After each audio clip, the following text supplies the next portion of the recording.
In the fall of 1982, someone walked into stores across the Chicago suburbs. They picked up bottles of Extra-Strength Tylenol off the shelves. They opened them. They replaced the capsules inside with cyanide. Then they put the bottles back and waited. Within days, 7 people were dead. Men, women, a 12-year-old girl. All of them had taken what they thought was a headache pill. The killer was never caught, and the case, 40 years later, remains one of the most chilling unsolved crimes in American history. Because whoever did this didn't just kill 7 people, they changed the way every single product in America is packaged forever. This is the story of the 1982 Chicago Tylenol murders. To understand what happened, we need to start with the people who died, because this was not an abstract crime.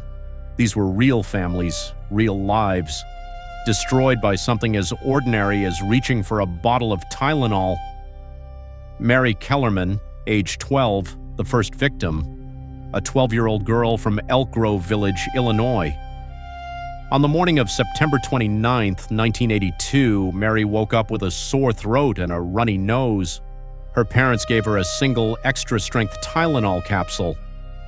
Within hours, she collapsed. She died that morning. Doctors initially had no idea what had happened. Adam Janus, age 27, a postal worker from Arlington Heights. He came home from work feeling unwell, took Tylenol, and collapsed in his home.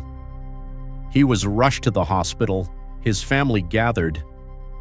And in one of the most devastating twists of this entire case, 2 of his relatives, his brother Stanley and his sister-in-law Teresa, also took Tylenol from the same bottle while they waited at the hospital. Both died within hours. 3 more victims. Mary Reiner, 27, had just given birth to her 4th child. Mary McFarland, 31, was a telephone operator. Paula Prince, 35, was a United Airlines flight attendant. All 5 died within 24 hours of each other, all in the Chicago suburban area, all after taking extra-strength Tylenol. 7 dead, all in one day, all from the same product. When investigators finally connected the deaths, what they found inside those Tylenol capsules stopped them cold. Each capsule had been opened, emptied, and refilled with potassium cyanide, enough to kill within minutes. The scale of the police response was unlike anything Chicago had ever seen.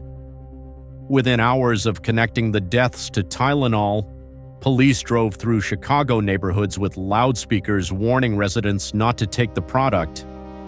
Johnson & Johnson, the makers of Tylenol, pulled 31 million bottles from store shelves across the entire United States. It was one of the largest product recalls in American history. The FBI, the FDA, and local law enforcement all joined the investigation. Every bottle of Tylenol within a 100-mile radius of Chicago was tested. In total, investigators found only the 7 poison bottles, all purchased from 6 different stores in the Chicago suburbs. This told investigators something crucial: the tampering had not happened at the factory. Johnson & Johnson's manufacturing process was clean. Someone had purchased the bottles, taken them somewhere, opened every capsule, replaced the contents with cyanide, and then returned the bottles to store shelves. This was deliberate, calculated, and completely untraceable. The question that haunted investigators: why? There was no ransom demand, no manifesto, no clear motive. The victims had nothing in common. They didn't know each other. They didn't know the killer. They were simply in the wrong place, reaching for the wrong bottle at the wrong time. Before 1982, you could buy a bottle of Tylenol and open it without any resistance.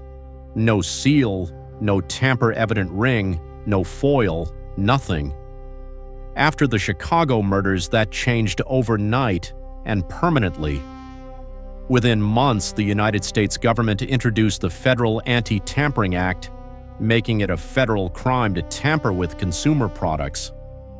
Johnson & Johnson spent over $100 million redesigning their packaging, introducing the triple-sealed bottle that every single medicine product in America now uses. The foil seal, the plastic safety ring, the child-resistant cap. Every time you open a medicine bottle today and tear off that foil seal, that is a direct consequence of what happened in Chicago in 1982. Johnson & Johnson's handling of the crisis is still studied in business schools today as the gold standard of corporate crisis management. They did not hide. They did not minimize. They pulled every product, cooperated fully with investigators, and redesigned their packaging at enormous cost. Within a year, Tylenol had recovered its market share because the public trusted them. But none of that brought back the 7 people who died. Investigators worked this case for years. Dozens of suspects were investigated. 2 in particular stood out. Roger Arnold, a warehouse worker who had access to cyanide through his job and had been overheard making threatening comments about people in the Chicago area. He was investigated extensively but never charged in connection with the Tylenol murders. He was later convicted of an unrelated murder, shooting a man he believed had informed police about him during the Tylenol investigation. James Lewis, the extortion letter. 1 week after the murders, Johnson & Johnson received a letter. The writer demanded $1 million and claimed responsibility for the killings. The letter was traced to James Lewis, a man with a history of fraud and a deeply troubled background. Lewis was convicted of extortion and served 13 years in prison, but here is the critical detail: he was never charged with the murders themselves. DNA and fingerprint evidence from the poison bottles did not match him. Lewis maintained until his death in 2023 that he had sent the letter to frame someone else, and that he had nothing to do with the actual killings. In 2025, Netflix released a documentary titled Cold Case: The Tylenol Murders. The filmmakers obtained what they claimed was Lewis's final on-camera interview before his death, in which he appeared to suggest knowledge of the killings while still denying direct involvement. Law enforcement has not endorsed any of the documentary's conclusions. As of today, no one has ever been charged with the murders of the 7 Tylenol victims. The case has never been closed. In recent years, advances in DNA technology have allowed investigators to retest evidence from the original crime scene: the poison capsules, the bottles, the letter sent by James Lewis. Genetic genealogy, the same technology being used on the Zodiac Killer and the John Benet Ramsey case, is now being applied here. The challenge is the age of the evidence. 40 years is a long time. DNA degrades. Samples get contaminated. What was usable in 1982 may not yield clean results today, but investigators have not given up. The FBI Chicago field office has periodically confirmed the case remains active. The families of the victims have never stopped pushing for answers. And there is one detail that keeps investigators focused. The killer did this in multiple stores, across multiple suburbs, over what must have been several days of preparation. This was not impulsive, this was planned. Someone organized this, executed it carefully, and has lived with that secret for 40 years. That person, if still alive, would be in their 60s or 70s today. The 1982 Chicago Tylenol murders changed America in ways that are still felt every single day. Every sealed medicine bottle, every tamper-evident package, every product safety law passed in the last 4 decades. All of it traces back to 7 people who died in the Chicago suburbs in the fall of 1982. Their deaths were not in vain. They made the country safer for everyone who came after them. But the person who killed them has never faced justice. James Lewis died in 2023. Roger Arnold died in 2008. The window for justice grows smaller every year. What this case leaves us with is a deeply uncomfortable truth. Sometimes evil is random. Sometimes there is no clear motive, no obvious suspect, no satisfying answer.